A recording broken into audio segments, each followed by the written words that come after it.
S, வீடு, schools, hotels, store room இங்கெல்லாம் partition wall கட்டணும்னாலும் இப்போ பில்டிங் ஓனர்ஸோட first choice Renocon rapid wall panels. 26 வருட நம்பிக்கை, லட்சக்கணக்கான சந்தோஷ திருமணங்கள். கல்யாணம்னாலே தமிழ் மேட்ரிமோனி தான். No compromise. உங்க சைடுலயும் எங்க சைடுலயும். It's a GT promise. GT Holidays, South India's #1 travel brand. போலரைசேஷனில் Stalin தான் ரொம்ப அகடாக வெரி கம்ஃபர்டபுள் பொசிஷனில் வட தமிழகத்தில் ஸ்டாலின் இருக்கிறார். எடப்பாடிக்கு வாக்கு ரொம்ப குறைவாக தான் கிடைக்கும். எடப்பாடிக்கு போடக்கூடிய ஓட்டு கவுண்டர்களுக்கு போடக்கூடிய ஓட்டு தானங்க. மற்ற ஜாதிக்கு அங்கே என்னங்க லாபம் இருக்குது? ஏங்க மற்ற ஜாதி அங்கே ஓட்டு போடணும்? அவன் திமுகவுக்கு போடலாம், சீமானுக்கு போடலாம், என் தம்பி ஜோசப் விஜய் கூட போட்டுட்டு போகலாம். வட தமிழகத்தில் பறையர் சமூகம் வெற்றி வீரர் நம்ம சொல்கிறத நிலைநாட்டணும்னா அந்த போலரைசேஷனில் திமுக விசிக அணிக்கு போட்டு தான் தீரணும். இதுக்குள்ளே தேமுதிக ஓரளவு கேப்டன் விஜயகாந்த் சிம்பதியில் வன்னியர் வாக்காளர் இருக்குது. திமுக ப்ரோ வன்னியர் தான் பண்ணுறாங்க. எல்லாமே வட தமிழகம் திமுக அணிக்கு ஒரு சாதகமான சூழ்நிலை இருக்குது. குன்னத்தை பொறுத்த வரைக்கும் எஸ் சிவசங்கர் உறுதியாக ஜெயிச்சிருவான்னு சொல்கிறீங்களா சார்? அந்த போலரைசேஷன் காரணமாக? போலரைசேஷன் மட்டுமல்ல, ஸ்ட்ராங் வன்னியருங்கிற அந்த ப்ளஸ்ஸும் இருக்குது. ஓகே, நான் ஒரு வன்னியர் ஃபேஸுங்கிற ஒரு இது இருக்குது. ஸோ வன்னியர்கள் அதில் டேக்ஃபுல்லாக தான் போடுவாங்க. திமுகவுக்குள்ள அனைத்து ஜாதி வாக்கும் சிவசங்கருக்குள்ள வன்னியர் லோக்கல் லீடருங்கிறதும் அவரை பெரிய அளவு வெற்றி பெறச்சு. வட மாவட்டங்களையும் அந்த சரௌண்டிங்லையும் விஜயால என்ன பண்ண முடியும்? விஜயால ஒரு போலரைசேஷனை உருவாக்க முடியுமா சார்? விஜய் போலரைசேஷனில் இல்லை. படத்தில் இலவசங்கள் ஒழிப்புன்னு சர்க்கார் படத்தில் இலவசங்களை உடைச்சிருப்பாரு. ஆனால் இன்னைக்கு அவர் ஃபர்ஸ்ட்டில் இலவசங்களுக்கு எதிராக பேசினார், ஆதரவாக பேசினார். அப்புறம் இப்போ 2500 கொடுப்போங்கிறாரு. சீமான் தான் ஏதோ ஓங்கி இலவசங்கள் நாட்டுக்கு கேடுன்னு தெளிவாக சொல்கிறார். அப்போ விஜய்கிட்ட குழப்பம் தான் இருக்குது. பறையர் தேவேந்திர குல வேளாளர்லாம் ஏமாளி இழிச்சவாயன், சினிமாவை பார்த்து ஓட்டு போடுவான், சீமான் வெட்டியாக உங்களுக்காக பேசிட்டு திருணுங்கிற மாதிரி நினச்சிட்டு இருக்கிறாரு. இது 8 நாட்களில் நாம் தமிழர் தம்பிகளும் சும்மா அவரை தற்குறின்னோ கோமாளின்னு சொல்கிறதுல அர்த்தம் இல்லை. மீண்டும் படத்தில் நடிக்கக்கூடிய சந்தர்ப்பவாதி, அரசியல் வியாபாரி பச்சவந்தி விஜய் லாப நஷ்ட கணக்கை பார்த்து வியாபார நோக்கில் செயல்படக்கூடியவருங்கிறத எக்ஸ்போஸ் பண்ணணும். அவர் ஜனநாயக படத்தில் மோடி கிட்ட காம்ப்ரமைஸ் பண்ண முயற்சி பண்ணார், ரொம்ப முயற்சி பண்ணார். உங்களோட காம்ப்ரமைஸை மோடி ஏற்றுக்கிடாதனால எல் முருகன் வெளியிட்டாருன்னு இப்போ நீங்கள் சொல்கிறீங்க. வரக்கூடிய எலெக்ஷனுக்கு இன்னும் நாட்கள் ரொம்ப ரொம்ப கம்மியாக தான் இருக்குது. கிரவுண்ட் எப்படி சார் இருக்குது? கிராஃபிக் யாருக்கு சார் ஏறுது? என்னோட கணக்கு 45 விழுக்காடு வாக்க ஸ்டாலின் தாண்டிடுவார். 45 நாளை ஸ்வீப் தானே சார்? ஸ்வீப் தான். எடப்பாடிக்கும் ஸ்டாலினுக்கும் 10 விழுக்காடுக்கு மேலே வித்தியாசம் இருக்கும். அது மட்டும் இல்லை, விஜய்க்கு என்ட்ரி எடப்பாடியை தான் பாதிக்கும், ஸ்டாலினை அவ்வளவா பாதிக்காது. ஆதனையர்களுக்கு அன்பு வணக்கம். இன்று நம்மோடு அரசியல் விமர்சகர் திருமிகு ரவீந்திரன் துரைசாமி அவர்ந்துள்ளார். வணக்கம் ரவீந்திரன் சார். வணக்கம் சார், நலமா இருக்கீங்களா? நல்லா இருக்கும் தாமரை. மகிழ்ச்சி சார். தேர்தலுக்கெல்லாம் ரொம்ப பக்கத்தில் இருக்குது. குறிப்பாக வட மாவட்டத்தை பற்றி உங்ககிட்ட கேட்கணும்னு நினைக்கிறேன். வட மாவட்டம் எப்போதுமே போலரைசேஷனுக்கு பெயர் போட்டது. போலரைசேஷன் மட்டும் இல்லை, ஆன்டி போலரைசேஷனும் சேர்த்து நடக்கும். வரக்கூடிய எலெக்ஷனில் 2026 பொறுத்த வரைக்கும் அதிமுகவோடு பாமக இருக்காங்க. அதாவது பாமக உடைந்து இருந்தாலும் சின்னம் சின்னவர்கிட்ட இருக்குது. அவங்க அதிமுகவோடு கூட்டணியில் இருக்காங்க. வட மாவட்டங்களை பொறுத்த வரைக்கும் போலரைசேஷன் எப்படி சார் நடக்க வாய்ப்பு இருக்குது? உங்களுடைய பார்வை என்ன? வட மாவட்டத்தில் எல்லா காலகட்டத்திலையும் போலரைசேஷன் தான் நடக்கும். இப்போ பச்சையாக போலரைசேஷன் நடக்கும். ஏன்னா 52ல் சுதந்திரத்துக்கு பிறகு நடந்த முதல் தேர்தலிலே போலரைசேஷன் தான் நடந்தது. வன்னியரில் நிறைய சுதந்திர போராட்ட தியாகிகள் இருந்தாங்க. நான் நாடே சுதந்திரம் அடைஞ்சும் போது ஜாதியில் போனவங்கன்னு காமராஜ் ஒரு கமெண்ட் அடித்தாருங்கிறத சொல்லும்போது வன்னியரில் சுதந்திர போராட்ட தியாகிகள் இல்லையான்னு நிறைய நண்பர்கள் என் வன்னியர் சோதரர்கள் கேட்டாங்க. ஆனால் அப்படி மீன் பண்ணலை. ஜாதியை இதுக்குள்ளே அவர் அரசியலுக்கு தக்கன தான் காமராஜ் பேசினாருங்க தான் சொன்னேன். நான் காமராஜ் 2 வன்னியருக்கு தான் கேண்டிடேட் கொடுத்தார். ஸ்டாலின் 27 வன்னியருக்கு கேண்டிடேட் கொடுத்து ப்ரோ வன்னியர் தான் ஸ்டாலின் பண்ணுறாரு. பட் போலரைசேஷனில் ஸ்டாலின் தான் ரொம்ப அகடாக வெரி கம்ஃபர்டபுள் பொசிஷனில் வட தமிழகத்தில் ஸ்டாலின் இருக்கிறார். காரணம், எடப்பாடி போலரைசேஷனுக்குள்ளே எடப்பாடி பெரிய பாமக வன்னியர் கட்சிகள் லெவலில் தான் இருக்கிறார். அந்த வன்னியர் தனி ஒதுக்கீடு எடப்பாடிக்கு வன்னியர்கள் மத்தியில் ஒரு பெரிய செல்வாக்கை கொடுத்துருக்குது. சிவி சண்முகம், KP முனுசாமி இங்கெல்லாம் அடிமையாக சசிகலா காலில் விழுந்த கோச்சிங்க.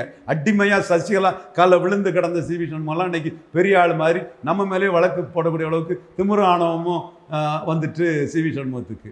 அப்போ அவங்க இன்றைக்கி பல கோடிகளை வச்சுக்கிட்டு இருக்கிறது. மற்ற ஜாதிகளுக்கு அது பிடிக்கலை. அதான் உண்மையான நிலைமை.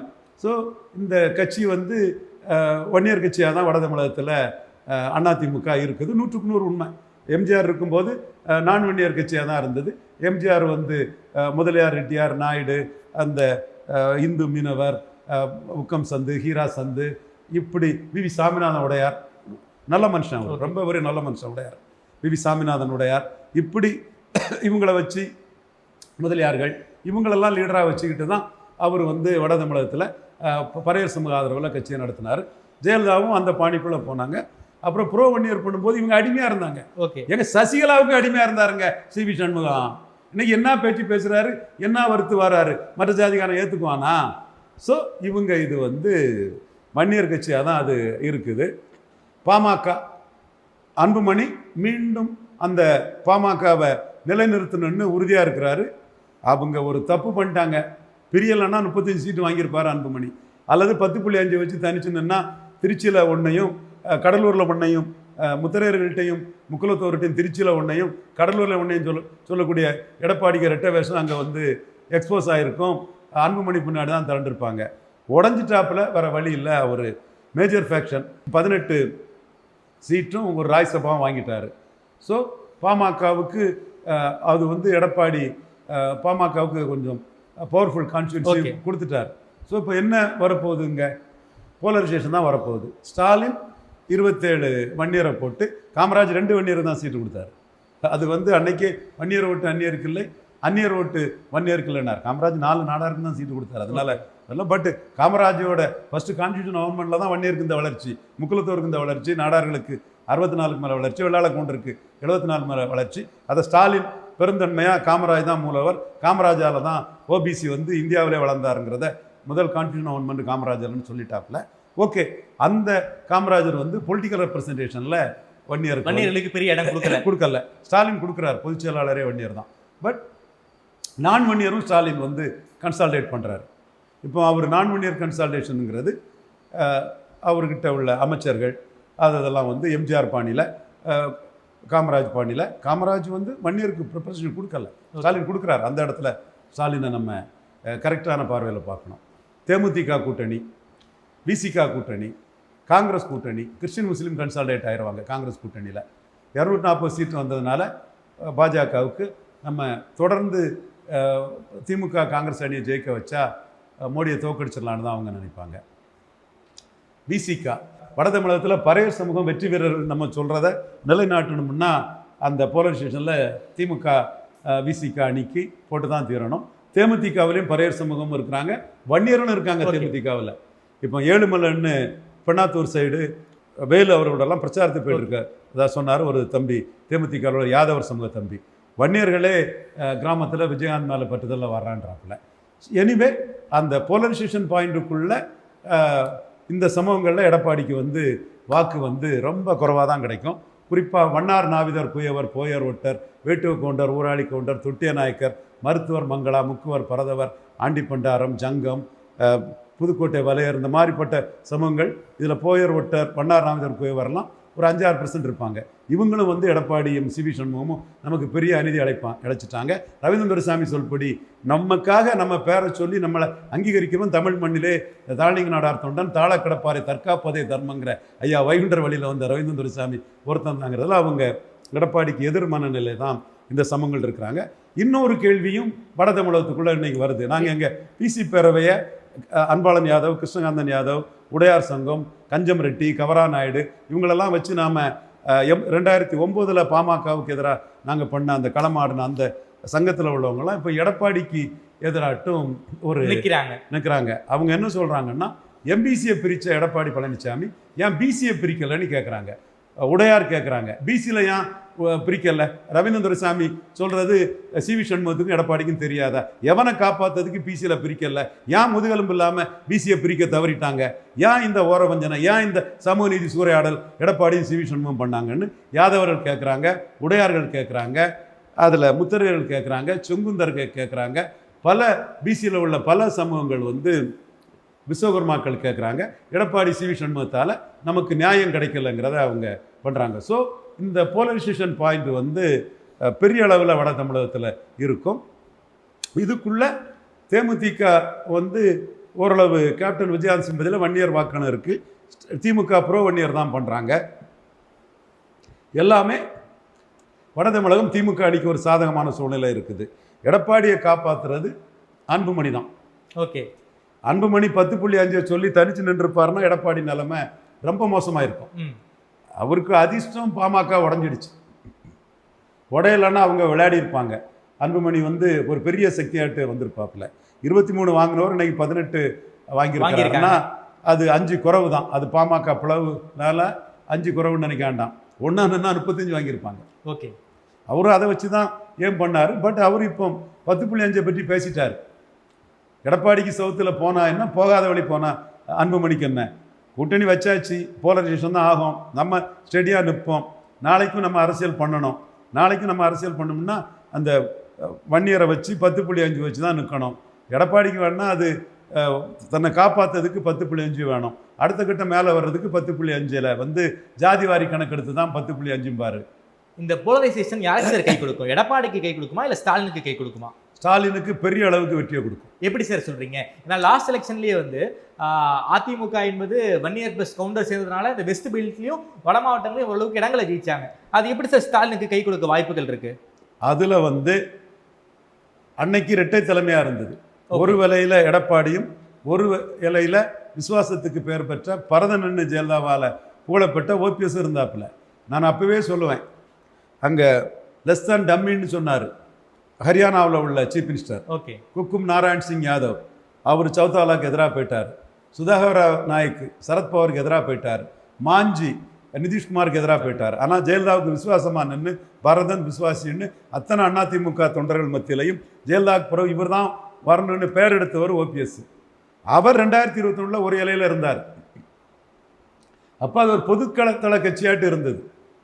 ஒரு பொதுத்தள கட்சியாட்டு அது அதிமுக இருந்தது. ஓபிஎஸ் நீக்கினதுமே இது ஒரு அபகரிக்கும் கட்சி, தலைமைக்கான கட்சியாட்டு மாறிட்டு. அதனால 2021ஐயும் 26ஐயும் கம்பேர் பண்ணக்கூடாது. 21க்கு பிறகு ஈரோடு கிழக்கு இடைத்தேர்தல் வருது. அங்கே அதிமுகவுக்கு பறையர்கள்ட்ட 10 விழுக்காடு தான்.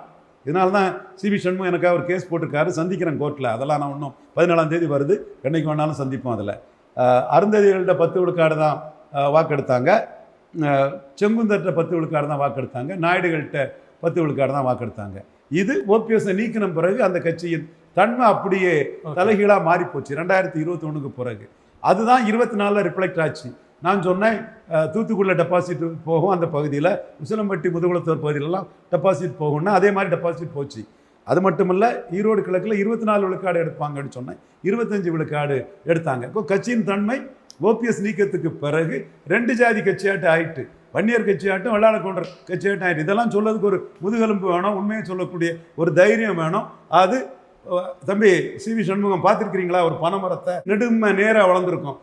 அந்த கரும் பனையை பிழிஞ்சு அதோட சாரை குடித்து வளர்ந்தவன் ரவீந்திர துரைசாமி. எடப்பாடிக்கு அடியாளு நீங்கள். ஓகே, நாம் இவர் சிவி சண்முகம் அன்னைக்கு சொன்னார், மோடி கூட சேர்ந்தனால கிறிஸ்டின் முஸ்லீம் ஓட்டு குறைஞ்சி போச்சுன்னாரு, வரலன்னாரு. வீடியோ இருக்குது, கோர்ட்லேயும் அதை சமர்ப்பிக்க தயாராக இருக்கிறேன். அது மாதிரி இவர் பாமகவோட சேர்ந்தனால பரையர் சமூக ஓட்டு வரலன்னு சொன்னார். நான் உடனே அடித்தேன், எடப்பாடியால் நான் வெள்ளாள கவுண்டர் ஓட்டு வரல, எடப்பாடியால் நான் வன்னியர் ஓட்டு வரல. நீங்கள் மோடிக்கு மத முரண்பாடு இருக்குனீங்கன்னா உங்களுக்கு ஜாதிய முரண்பாடு இருக்குன்னு நான் சொன்னேன். அந்த வார்த்தையை அண்ணாமலை என்டான்ஸ் பண்ணார். 2 ஜாதி கட்சி அண்ணாமலை அதிமுகன்னு அண்ணாமலை சொன்னார். இன்னைக்கும் அதுதாங்க உண்மை. மற்ற ஜாதிக்கு என்னங்க அந்த கட்சியில் லாபம் இருக்குது? ரெட்டலைக்கு போடக்கூடிய ஓட்டு எடப்பாடிக்கு போடக்கூடிய ஓட்டு, எடப்பாடிக்கு போடக்கூடிய ஓட்டு கவுண்டர்களுக்கு போடக்கூடிய ஓட்டு தானங்க, எடப்பாடி கவுண்டருக்கு போடக்கூடிய ஓட்டு தானங்க. மற்ற ஜாதிக்கு அங்கே என்னங்க லாபம் இருக்குது? ஏங்க மற்ற ஜாதி அங்கே ஓட்டு போடணும்? அவன் திமுகவுக்கு போடலாம், சீமானுக்கு போடலாம், என் தம்பி ஜோசப் விஜய் கூட போட்டுட்டு போகலாம். அது எடப்பாடிக்கு போடுறதுல மற்ற ஜாதிகளுக்கு என்ன லாபம் இருக்குது? இது மற்ற ஜாதிகளுக்கு தெரியாதா? ஓகே, ஸோ இந்த இடம்தான் அவங்க 2 ஜாதி கட்சியாக்கி ஓபிஎஸ் நீக்கி 2024 பலகீனம் அடைஞ்ச இடம். அந்த இடத்துக்குள்ள கலைஞர் மாதிரி ஸ்டாலினுக்கு எதிர்ப்பு இல்லை. ஸ்டாலினை இசைவேளாளர் காஸ்ட் நியூட்ரலாக பார்க்குறாங்க. எல்லா ஜாதியும் ஸ்டாலினை ஏற்றுக்கிறாங்க.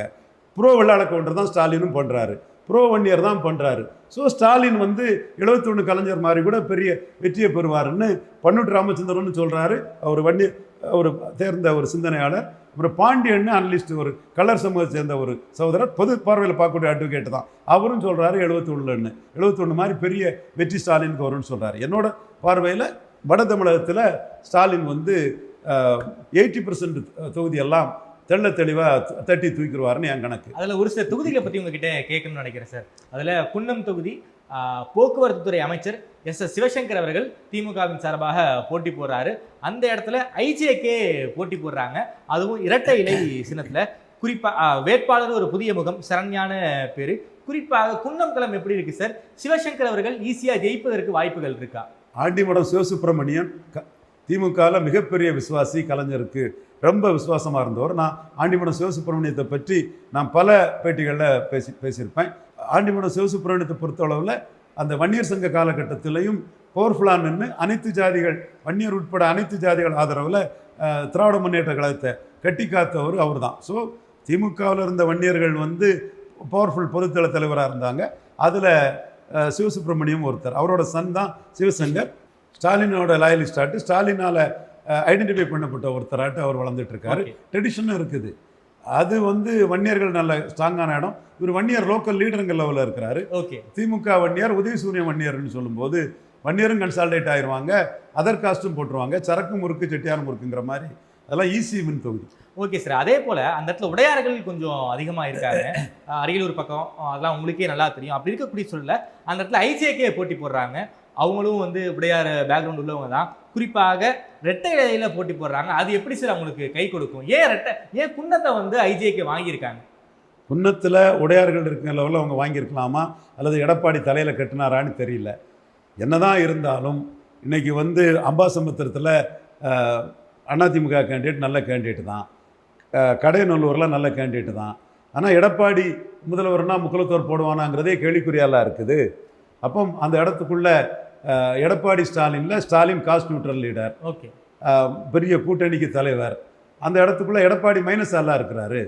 ஸோ இந்த இடம் எடப்பாடியோட மைனஸும், வன்னியர்கள் வந்து லோக்கல் வன்னியர் லீடராட்டு சிவசங்கரை தேர்ந்தெடுக்கும் சூழ்நிலையிலும் திமுக அங்கே வந்து ஒரு பெரிய வெற்றியை பெறுன்னு தான் நான் கருதுறேன். சார், குறிப்பாக குன்னத்தை பொறுத்த வரைக்கும் எஸ் சிவசங்கர் உறுதியாக ஜெயிச்சிருவான்னு சொல்கிறீங்களா சார்? அந்த போலரைசேஷன் காரணமாக? போலரைசேஷன் மட்டுமில்ல, ஸ்ட்ராங் வன்னியருங்கிற அந்த ப்ளஸ்ஸும் அவருக்கு. ஓகே, நான் ஒரு வன்னியர் ஃபேஸுங்கிற ஒரு இது இருக்குது. ஸோ வன்னியர்கள் வந்து அதில் டேக்ஃபுல்லாக தான் போடுவாங்க. நீங்கள் 89 காமராஜ் ஆட்சி அமைப்போன்னு மூப்பனார் சொன்னார். நாங்கள்லாம் மூப்பனாருக்கு தான் ஒர்க் பண்ணோம். ஓகே, அதில் எல்லா இடமும் தென் மாவட்டத்தில் ஜெயலலிதாவோட நாடார்கள் வந்து மூப்பனார் ஆதரித்து, மூப்பனார் வந்து எதிர்கட்சி தலைவராக வர முடியல, வெள்ளாள கவுண்டர்கள் ஜெயலலிதாவை ஆதரித்ததில் மூப்பனார் வந்து ஒரு சீட்டில் கீழே போயிட்டார். ஆனால் திருச்செந்தூர் தொகுதியில் கேபி கந்தசாமி பவர்ஃபுல் நாடார். அவர் எம்ஜிஆரே எதிர்த்து தினகரனுக்கு அட்வர்டைஸ்மெண்ட் வேணும்னு அந்த காலத்தில் எம்ஜிஆரை யாரும் எதிர்க்காத முடியாத போது ஆர்டிகல் 14 விளம்பரங்கிறது எங்களுடைய அடிப்படை ஃபண்டமெண்டல் ரைட்ஸ்னு போட்டு கவர்மெண்ட் வந்து பத்திரிகைகளுக்கு விளம்பரம் கொடுத்து தான் தீரணும் ஒரு நாம்ஸ் படின்னு விளம்பரம் வாங்கினவர். அது மட்டும் இல்லை, எம்ஜிஆரை எதிர்த்து தினகரன் வழக்கு தொடர்ந்து எம்ஜிஆர் அரசு பணிந்து கொடுத்த முதல் விளம்பரம்னு போட்டு ஒரு பவர்ஃபுல்லாக இருந்தவர். ஓகே, அவர் வந்து 89 காமராஜ் ஆட்சி பொண்ணு காசிமாரி சண்முகசுந்தர நாடாரை நிறுத்தின போது கூட கேபி கந்தசாமிக்கு தான் நாடார்கள் போட்டாங்க. ஏன்னா திமுகவில் ஒரு லீடர்ஷிப் இமேஜில் இருந்தவர். அப்புறம் வைகோ மேட்டரில் அடிபட்டு போனார், அது பிந்தைய வரலாறு. அது மாதிரி சிவசங்கர் வந்து இங்கே தெளிவாக ஒரு பவர்ஃபுல் வன்னியராக இருக்கும்போது வந்து திமுகவுக்குள்ள அனைத்து ஜாதி வாக்கும் சிவசங்கருக்குள்ள வன்னியர் லோக்கல் லீடருங்கிறதும் அவரை பெரிய அளவு வெற்றி பெற செய்யும். Okay sir. குறிப்பாக அங்கே போலரைசேஷன், குறிப்பாக இந்த அரியலூர், பெரம்பலூர், ஜெயங்கொண்டம், ஆண்டிமலம் இந்த சைட்லேயும் போலரைசேஷன் அப்படி தான் போக வாய்ப்பு இருக்கா சார்? அங்கே வந்து டிஎம்கே லீட், அதிமுக லீட் ஆகிட்டு, அது எடப்பாடிக்கும் தெரியும், எல்லாருக்கும் தெரியும். இப்போ அந்த இடத்துக்குள்ள தேமுதிக உள்ள கொண்டு வந்து அதை நியூட்ரலைஸ் பண்ணுற இதை திராவிட முன்னேற்ற கழகம் பார்க்குறாங்க. Okay sir. அதே போல் விஜய் அந்த தொகுதியில் என்ன சார் ஃபேக்டரை ஏற்படுத்த முடியும்? குறிப்பாக வட மாவட்டங்களையும் அந்த சரௌண்டிங்லையும் விஜயால் என்ன பண்ண முடியும்? விஜயால் ஒரு போலரைசேஷனை உருவாக்க முடியுமா சார்? விஜய் போலரைசேஷனில் இல்லை. விஜய் வந்து போலரைசேஷனுக்குள்ளே இல்லாமல் சீமான்ட்ட மாற்றார். வரையறும் தேவேந்திர குல வேளாளர்களும் ஏமாளிங்க, இழிச்சவாயங்க, ஓட்டு போட தெரியாது, அப்படிலாம் நினச்சிட்டு இருக்கிறாரு.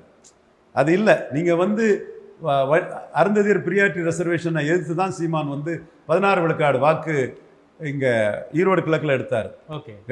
கிழக்கில் எடுக்கும்போது வந்து திப்பு சுல்தானை தான் முன்னிறுத்தினார், காகித மில்லத்தை தான் முன்னிறுத்தினார், பழனி பாபா தான் முன்னிறுத்தினார். எல்லாத்துக்கும் மேலே நான் இதை வெளிப்படையாகவே சொல்கிறேன், அங்கே அதிமுக நிற்கானால தான் சீமானுக்கு ஓட்டு வந்துன்னு சொல்கிறதெல்லாம் அபத்தம், ஏற்றுக்கொள்ள முடியாத ஒரு விஷயம். ஏன்னா அவர் போகும்போதே புரட்சி தலைவி மதிப்புக்குரிய ஜெயலலிதா அம்மையார் அவர்களை கருணாநிதிக்கும் ஜெயலலிதாவுக்கும் இடையில கடற்கரையில் கடத்தி போட்டிருக்குன்னாரு சீமான்.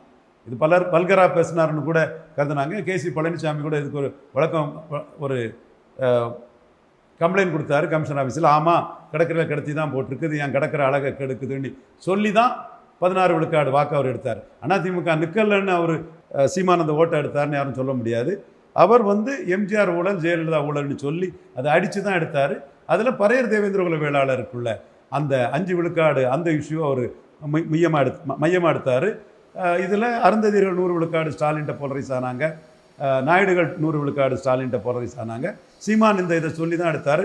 இன்னும் குறிப்பாக அதில் விஜய்லாம் ஒரு ஆள் இல்லை, கொடுஞ்சணிய விஜய்னு சொல்லி, கருவாட்டு சாம்பார் விஜய்னு சொல்லி, அஜித்னா பைக்கு சீமான் சின்ன மைக்குன்னு சொல்லி தான் அந்த வாக்கை சீமான் எடுத்தாருன்னா, இந்த இஷ்யூக்குள்ளே விஜய் கருத்தையே சொல்ல மாட்டேங்கிறார். நீங்கள் ஸ்டாலின் எடப்பாடி பண்ணுறது சரின்னு சொல்கிறீங்களா, சீமான் 5 விழுக்காடு கேட்க சரின்னு சொல்கிறீங்களான்னு சொல்ல மாட்டேங்கிறார். அவர் பரையர் தேவேந்திரகுல வேளாளர்லாம் ஏமாளி இழிச்சவாயன், சினிமாவை பார்த்து ஓட்டு போடுவான், சீமான் வெட்டியாக இவங்களுக்காக பேசிட்டு திருணுங்கிற மாதிரி நினச்சிட்டு இருக்கிறாரு. நான் அப்படி நினைக்கல. சீமானுக்கு வளர்ச்சியே ஆதி தமிழர் வெல்லாது மீதி தமிழர் வெல்ல முடியாதுங்கிறதும், மேல்பாதி மங்கலம் திரௌபதி அம்மன் ஆலய நுழைவை பற்றி எந்த கட்சியும் பேசாத போது சீமான் பேசுறதும் தான் அவரோட வளர்ச்சிக்கு காரணம். அது மட்டும் இல்லை, தமிழிலிருந்து வந்ததான் தெலுங்கு மலையாளம் கன்னடன்னு சீமான் பேசும்போது மீண்டும் படத்தில் நடிக்கக்கூடிய சந்தர்ப்பவாதி அரசியல் வியாபாரி பச்சோந்தி விஜய் இது பற்றி பேசாமலே இருந்துட்டார். ஆளப்போறான் தமிழன்னெல்லாம் அஜித்துக்கு எதிராக சினிமாவில் பேசினவர் இந்த இடத்துக்குள்ளே விஜய் ஒன்றுமே பேசலை. படத்தில் வந்து இலவசங்கள் ஒழிப்புன்னு சர்க்கார் படத்தில் படம் நல்லாயிருக்கும், நானே 3 தடவை பார்த்தேன், ஸ்டைலிஷாக நடிச்சிருப்பார். அந்த படத்தில் வந்து இலவசங்களை உடைச்சிருப்பார். ஆனால் இன்றைக்கி வந்து அவர் ஃபஸ்ட்டில் இலவசங்களுக்கு எதிராக பேசினார், ஆதரவாக பேசினார். அப்புறம் இப்போ 2500 ரூபா கொடுப்போங்கிறாரு. சீமான் தான் இதை வாங்கி இலவசங்கள் நாட்டுக்கு கேடுன்னு தெளிவாக சொல்கிறார். அப்போ விஜய்கிட்ட குழப்பம்தான் இருக்குது. சினிமாவை பார்த்துட்டு ஏமாளி ஜனங்க ஓட்டு போட்டுருவான், தமிழ்நாட்டில் ஏமாளிகள் இருக்கிறான், அதெல்லாம் நம்ம அருந்ததியர் பிரியாட்ரஸ்னு வீட்டெலாம் கருத்தே சொல்லாண்டான்னு விஜய் நினைக்கிறாரு. அதே மாதிரி இண்டோ பாக் வார் நடக்கும் போதும் அதை பற்றி ஸ்டாலின் ஒரு இராணுவத்துக்கு ஆதரவான ஊர்வலம் பண்ணார். தென் டெல்லி சிஎம்மும் பண்ணார். பாஜக எதிர்ப்பில் சீமான் வந்து ஸ்டாலினும் பாஜக முதல்வர் தான் பண்ணுறாங்கன்னு சொன்னார். என்னை பொறுத்தளவில் அண்ணா வழியில் ஸ்டாலின் அதை பண்ணாதான் பார்க்குறேன். ஆனால் சீமான் வந்து அதற்கு ஒரு மாற்று கருத்தை, ரொம்ப கடுமையான கருத்தை சொன்னார். இன்டெலிஜென்ஸ் ஃபெயிலியர், பாஜக அரசு இதில் தோத்துட்டு இது நதிநீரை தடுக்கக்கூடாது, அது பாகிஸ்தான் விவசாயிக்கும் அது பயன்பெறணும், அது வந்து சிந்தனை நீரை தடுக்கக்கூடாது, அது பொதுமையானது, உலகத்துக்கே நீர், எல்லா மக்களுக்கும் எல்லா உயிரினங்களும் பொதுமையானது ஒரு கருத்தை சீமான் சொன்னார். எனிவே அவர் வந்து எடப்பாடி வந்து பாஜக மோடியை பாராட்டும் போது சீமான் ஒரு கருத்தை சொல்கிறார். விஜய் இதிலே கருத்து இல்லாத கந்தசாமி ஆயிட்டார். அப்போ இதில் கருத்து சொன்னால் ஒரு பிரச்சனை வரும்னு அவர் ஒதுங்குறாரு. அப்போ இவர் வந்து பார்ட் டைம் பொலிட்டிஷியன், சின்சியரான ஒரு பொலிட்டிஷியன் ஆட்டு இல்லாமல் கமலஹாசன் மாதிரி ஒரு பார்ட் டைம் பொலிட்டிஷியன் ஆட்டு நிற்கிறவராக தான் விஜய் நான் அதில் பார்க்குறேன். இந்த மாதிரி விஜயோட நடவடிக்கைகள் பல இஷ்யூஸில் அவருக்கு கருத்தே கிடையாது. பாராளுமன்ற கட்டிடத்தில் சமஸ்கிருதருக்கு ஏன் தமிழ் இல்லைன்னு சீமான் ஸ்ட்ராங்காக கேட்பார். விஜய்க்கு அந்த கேள்வியே கிடையாது. ஸோ இது வந்து 8 நாட்களில் நாம் தமிழர் தம்பிகளும் இவர் இப்படி ஒரு வியாபாரி, சந்தர்ப்பவாதி, பச்சவந்திங்கிறத கொண்டு போனோம். சும்மா அவரை வந்து தற்குறின்னோ கோமாளின்னு சொல்கிறதுல அர்த்தம் இல்லை. அரசியல் வியாபாரி, சந்தர்ப்பவாதி, லாப நஷ்ட கணக்கை பார்த்து வியாபார நோக்கில் செயல்படக்கூடியவங்கிறத எக்ஸ்போஸ் பண்ணணும். இன்னும் சொல்லப்போனால் அவங்கள பொறுத்தளவில் அவர் ஜனநாயக படத்தில் மோடிக்கிட்ட காம்ப்ரமைஸ் பண்ண முயற்சி பண்ணார், பகீரத பிரயத்தனங்கள் பண்ணார், ரொம்ப முயற்சி பண்ணார்.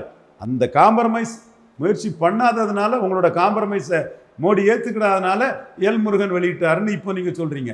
நீங்கள் வந்து உங்கள் படம் தடுக்கப்பட்டு ஒரு 60-70 நாள் வாயிருந்தும் பேசாமல் ஒரு கோழைத்தனமாக சீமான மாதிரி இப்படி இண்டோ பாக் வாரையே மோடி அரசின் இன்டெலிஜென்ட் ஃபெயிலியர்னு சொல்லக்கூடிய ஒரு துணிச்சல் இல்லாத ஒரு கோழைத்தனமான ஆளாட்டு காம்ப்ரமைஸ் பண்ணி லாபத்தை லாபத்தை பார்க்கணும் அல்லது நஷ்டம் அடையாமல் இருக்குன்னு பார்த்த நீங்கள் வேறு வழி இல்லாமல் பண்ணுறீங்க. இந்த மாதிரி தான் விஜயை மக்கள் மத்தியில் எக்ஸ்போஸ் பண்ணுமே தவிர தற்குறிங்கிறதுனாலையோ கோமாளிங்கிறதுனாலையோ மக்களுக்கு வந்து கோபம் வராது.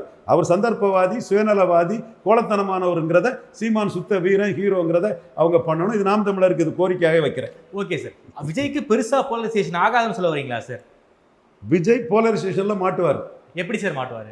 விக்ரவாண்டியில் அவர் போலரைசேஷனை உடைச்சிருக்கணும். ஓகே, விக்ரவாண்டியில் வன்னியர் பரையர் போலரைசேஷன் தான் வந்தது. ஆமா 50 பூத்தில் பாமக லீடு எடுத்தாங்க. ஆமா, மாநில அரசை வீரம் கொண்டு வன்னியர்களை எதிர்த்து 50 பூத்தில் லீட் காட்டினாங்க. ஈரோடு கிழக்கில் கூட 2 பூத்து தான் அண்ணாமலை எடப்பாடியும் சேர்ந்து நின்று இவங்க 50 பூத்தில் லீட் காட்டினாங்க. போலரைஸ் ஆச்சு. 29 விழுக்காடு பாமக வாக்கெடுத்தாங்க. அந்த களத்துக்குள்ள விஜய் வந்து போலரைசேஷனை உடைச்சிருக்கணும். சீமானால போலரைசேஷனை உடைக்க முடியல. ஆனால் ஒன்னையாட அடிக்க சொன்ன பறையதானே அடிக்க சொன்னு கேட்டு நின்னாரு. வீரப்ப என்கவுண்டர சரின்னு நீ இன்னைக்கு பேசிடுவான்னு கேட்டாரு. ஸோ சீமான் வந்து போலரைசேஷனை உடைக்க முயற்சி பண்ணி களத்துக்குள்ள நின்னாரு. ஓகே, அவர் அட்டம்ப்டாவது பண்ணாரு. விஜய் அட்டம்ப்டே பண்ணல. இன்னும் வரப்போறது போலரைசேஷன் தான். இப்போ இந்த இதுக்குள்ள எடப்பாடியில் ஒரு கேண்டிடேட்டை விலைக்கு வாங்கிட்டாரு. மீதி இவருக்கு ரசிகர்கள் இந்த பெல்ட்டுக்குள்ள நிற்க முடியாதுன்னு எடப்பாடிக்கே கொடி காட்டினாங்க கொஞ்ச நாளைக்கு முன்னாடி. இப்போ இந்த இடத்துலக்குள்ள கேண்டிடேட்ஸ் வந்து பிக்கப்பும் ஆக மாட்டான். களத்துக்குள்ளேயும் அதிமுக ஆஃப் பண்ணிடுவான். ஸோ இந்த போலரைஸ்டு களத்துக்குள்ள விஜய் வந்து மாட்டிக்கிடுவார். வலவும் போகாமல் இடவும் போகாமல் நடுவில் போய் அங்கே அடிபட்டு வருவார். அவர் கரூரில் காட்டின கூட்டத்தை விக்ரவாண்டியில் பார்ட் டைம் பொலிட்டிஷனாக இல்லாமல் கமலாசன் மாதிரி இல்லாமல் களத்துக்குள்ளே வந்து அதை உடைச்சிருக்கணும். உடைக்க தவறனால வன்னியர் பரையர் போலரைசேஷனுக்குள்ளே விஜய் ரொம்ப பரிதாபமான நிலைமைக்கு ஆவார். இப்போ நீங்கள் வன்னியர்கள் வந்து ரசிகர்கள் விஜய்க்கு போடுறோன்னு சொன்னால் அது எடப்பாடி தோற்றுருவாரோ, அன்புமணி தோற்றுருவாரோன்னு நினைப்பான். பழைய ரசிகர்கள் வந்து விஜய்க்கு போடணும்னு நினச்சா அது திருமாவளவன் தோற்றுருவாரோ, ஸ்டாலின் தோற்றுருவாரோன்னு நினைப்பாப்பில்ல. ஸ்டாலினுக்கு வன்னியர் ஓட்டு கொஞ்சம் இருக்குது. ஸோ இந்த இடத்துக்குள்ள இந்த களம் வந்து விஜய் கையை விட்டு போயிடும். ராங் ஸ்ட்ராட்டஜி பண்ணி போலரைசேஷன் நடக்கிறதுக்கு விக்ரவாண்டியில் விஜய் அலோவ் பண்ணது விஜய்க்கு பெரிய மைனஸ். சார், வரக்கூடிய காலங்களில் வரக்கூடிய எலெக்ஷனுக்கு இன்னும் நாட்கள் ரொம்ப ரொம்ப கம்மியாக தான் இருக்குது. கிரவுண்டு எப்படி சார் இருக்குது? கிராஃபிக் யாருக்கு சார் ஏறுது? பண்ருட்டி அண்ணன் திமுக 214 சீட்டு வருங்கிறார். 214? என்ன சார் சொல்கிறீங்க? கழிஞ்சடவை ஸ்வீப் அடிக்குன்னாரு, அதுதான் நடந்தது. ஆமாம் சார், 214ங்கிறது ஒரு மிகப்பெரிய நம்பர் ஆச்சு சார். என்னோட கணக்கு 45 விழுக்காடு வாக்க ஸ்டாலின் தாண்டிடுவாருன்னு நான் சொல்கிறேன். ஓ, ஓகே. 45 நாளே ஸ்வீப் தானே சார்? ஸ்வீப் தான். எடப்பாடிக்கும் ஸ்டாலினுக்கும் 10 விழுக்காடுக்கு மேலே வித்தியாசம் இருக்கும். ஓகே. அது மட்டும் இல்லை, விஜய்க்கு என்ட்ரி எடப்பாடியை தான் பாதிக்கும், ஸ்டாலினை அவ்வளோவா பாதிக்காது. ஓகே. ஏன்னா விஜய் வரும்போதே எம்ஜிஆர் ஜெயலலிதாவை தூக்கிட்டு தான் வரார். ஓகே. அது மட்டும் இல்லை, அதிமுக ரிபல்ஸை தான் தூக்கிட்டு வரார். ஓகே. டிவிகே வர்சஸ் டிஎம்கே தான் சொல்கிறார். அப்போ அதிமுக விழுந்துட்டுன்னு தான் அவர் சொல்கிறார். ஸோ அந்த இடத்துக்குள்ள அதிமுகவில் உள்ள பாமர மக்கள் வாக்கத்தான், ரெட்டலை வாக்கத்தான் விஜய் பாதிக்க செய்வார். இதில் சீமானுக்கு வந்து இவர் ஜனநாயகம் படத்தில் தூக்கிட்டு வர எம்ஜிஆரே சீமான் அடித்து தூக்குறாரு. எம்ஜிஆர் ஊழல் பெருச்சாளிங்கிறாரு. எம்ஜிஆர் சாராயவர்களை கல்வி தந்தி ஆக்குனாருங்கிறாரு. எம்ஜிஆர் வந்து முல்லை பெரியார் அணை விஷயத்தில் மலையாளி கேரளாவுக்கு சாதகமாக இருந்தாருன்னு சொல்கிறாரு. எம்ஜிஆர் மலையாளி மேனன் ஜாதிவாரி கணக்கெடுப்பு நடத்தாமல் தமிழ் ஜாதிகளுக்கு அநீதி இழைச்சாருன்னு சொல்கிறார். ஸோ விஜய் தூக்கிட்டு நிற்கக்கூடிய ஐக்கான் எம்ஜிஆர், விஜய் தூக்கிட்டு நிற்கக்கூடிய இன்னொரு ஐக்கான் ஜெயலலிதா. ஜெயலலிதா ஊழல் பெருச்சாளி, கரப்டு, ஊழல் வழக்குக்கு தண்டனை அடைஞ்சவங்க. ஜெயலலிதாவெல்லாம் சொல்லிட்டு என்னப்பா தம்பி நீ ஊழலை ஒழிக்க போகிறான்னு சீமான் வந்து விஜய் அடித்து தள்ளுறாரு. பட் எம்ஜிஆர் ஜெயலலிதாங்கிற இந்த பிம்பங்கள் அதிமுக ரெட்டையில ஓட்ட பாதிக்கும். ஓகே. இந்த ரெட்டையில சின்னம் இவங்கள்ட்ட 73 பல ஆண்டுகளாக 50 ஆண்டுகளுக்கு மேலே இவங்கள்ட்ட இருந்த சின்னம். ஸோ இந்த 2 தலைவர்களும் ரெட்டைலையோட ஐடென்டிஃபை ஆனவங்க. ஸோ இந்த ரெட்டைலை சின்னம் வாக்கை வந்து எம்ஜிஆர் ஜெயலலிதா வச்சு விஜய் உடைக்கிறாரு. எம்ஜிஆரும் ஜெயலலிதாவையும் அடித்து சீமான் வந்து பிரபாகரன், வேலுப்பிள்ளை பிரபாகரன், ராயராஜ சோழன், தமிழன் அடையாளம், தமிழ் அடையாளம், பறையர் தேவேந்திரருக்கு 5 விழுக்காடை உயர்த்தி கொடு, தமிழ்லேருந்து பிறந்ததான் தெலுங்கு மலையாளம் கன்னடம்னு அவர் இறங்கி நின்று அவரும் அடிக்கிறாரு. ஸோ விஜயால் சீமானுக்கு இன்னொரு வகையில் தமிழ் அடையாளங்களை தூக்கி பிடிக்கக்கூடிய தலைவர் சீமான் தாங்கிற ஒரு ப்ளஸ் வரலாம். எடப்பாடி பழனிசாமிக்கு எம்ஜிஆர் ஜெயலலிதா அதிமுக அதிருப்தியாளர்களால் விஜயால மைனஸ் தான் வரும். விஜய் வாங்கக்கூடிய ஓட்டு எடப்பாடிக்கு தான் நஷ்டம், ஸ்டாலினுக்கு தான் லாபம்னு சொல்ல வரீங்க. கிட்டத்தட்ட ஒரு 45%னா கிட்டத்தட்ட ஸ்வீப். இது ஒன் சைடு எலெக்ஷன் நாம எடுத்துக்கலாமா சார்? கண்டிப்பாக 45 விழுக்காடுன்னு சொல்லும்போது திராவிட முன்னேற்ற கழகம் ஸ்வீப் தான். Okay sir. எத்தனை இடங்கள் சார் வாங்க? 45% சொல்லியிருக்கீங்க. இடங்களா கன்வெர்ட் பண்ணும்போது எவ்வளோ சார்? இடங்கள்ங்கிறது தான் பண்ருட்டி அண்ணன் 214 கொடுத்துட்டாருல. நான் இடங்கள் அந்த 214 கொடுக்கல. ஓகே ஏன்னா நான் வன்னியர் பெல்ட்டுக்குள்ளே தருமபுரி, சேலம், விழுப்புரம், சிதம்பரம், கள்ளக்குறிச்சி, கடலூர், நாமக்கல் இங்கே வந்து ஒரு ஃபைட்டு எடப்பாடியும் அன்புமணியும் கொடுத்துருவாங்கன்னு நான் கருதுறேன். ஓகே அன்புமணி எடப்பாடி அலையன்ஸ் வந்து ஒர்க் அவுட் பண்ணதுக்கு வாய்ப்பு இருக்குன்னு கருதுறேன். ஓகே பாஜக எடப்பாடி அலையன்ஸ் ஒர்க் அவுட் ஆகாது. நாடார்கள் எதிராக போயிடுவான். ஓகே மோடிக்கு ஆதரவாக போட்ட நாடார்கள் எதிராக போயிடுவான். மோடிக்கு ஆதரவாக போட்ட முக்குலத்தோர் எடப்பாடிக்கு எதிராக போயிடுவான். பிராமணர்கள் எதிராக போயிடுவாங்க. சௌராஷ்டிரா யாதவர்கள், ஏன் முத்திரையர்கள் கூட எதிராக போயிடுவாங்க. வன்னியர்கள் என்டிஐக்கு அன்புமணியையும் ராமதாஸையும் வச்சு போட்டவங்க திமுக எதிர்ப்பில் எடப்பாடி 10.5 அந்த இடத்துல கன்வெர்ட் ஆகும்னு நான் கருதுறேன். என்னோட கணிப்பு. அதை தேமுதிக நியூட்ரலைஸ் பண்ணோம். ஓகே அந்த இடம் மட்டும் ஒரு ஃபைட் இருக்குன்னு கருதுறேன். அதனால சீட் கன்வர்ஷன் சீட்டுக்குள்ளே நான் வரல. ஓட்டு 45 விழுக்காடு ஓட்டுக்கு மேலே ஸ்டாலின் எடுத்துருவார். இன்னும் சொல்ல போனால் இந்த பெல்ட்டை தவிர, இந்த ஒரு 40 தொகுதியை தவிர மீதி எங்கேயும் வந்து எடப்பாடி பழனிசாமியால் ஸ்டாலினுக்கு காஸ்ட் நியூட்ரல் லீடர் ஸ்டாலினுக்கு வந்து ஃபைட் கொடுக்க முடியாதுங்கிறது என்னுடைய ஆணித்தரமான கருத்து. ஓகே சார், ரொம்ப நன்றி சார். குறிப்பாக வடமாவட்டங்களை பற்றி ரொம்ப விரிவாக பேசியிருக்கீங்க. இந்த பாமக அதிமுக ஃபேக்ஷன் காரணமாக ஒரு சில பல தொகுதிகளில் அது கன்வெர்ட் ஆகலாம், வந்து தேமுதிக நியூட்ரலைஸ் பண்ணுறாங்க. அதையும் மீறி வன்னியர் போலரைசேஷன் திமுகவுக்கு நடக்கும். காரணம் அவங்க ப்ரோ வன்னியராக தான் அரசியல் பண்ணிக்கிட்டு இருக்காங்க. கிட்டத்தட்ட ஒரு 27 வன்னியருக்கு வந்து சீட் கொடுத்துருக்காங்க. அப்படிங்கிற பல்வேறு விஷயங்களையும் ரொம்ப வெளிப்படையாக பேசியிருக்கீங்க. முக்கியமான தகவல் 45% திமுக வாங்கணும்னு சொல்லியிருக்கீங்க. இது ஒன் சைடு எலெக்ஷன் சொல்லியிருக்கீங்க. பல்வேறு விஷயங்களை ரொம்ப வெளிப்படையாக பேசியிருக்கீங்க. நேரம் கொடுத்து பேசியமைக்கு நன்றி ரவீந்திரன் சார். நிச்சயமாக அந்த குறிப்பிட்ட 5-6 பார்லிமெண்ட்டுக்குள்ள செக்மெண்ட்டில் தான் ஃபைட். ஓகே, மற்ற இடம் ஒன் சைடு ஸ்டாலின் தான். நன்றி சார். நன்றி சார். நன்றி சார்.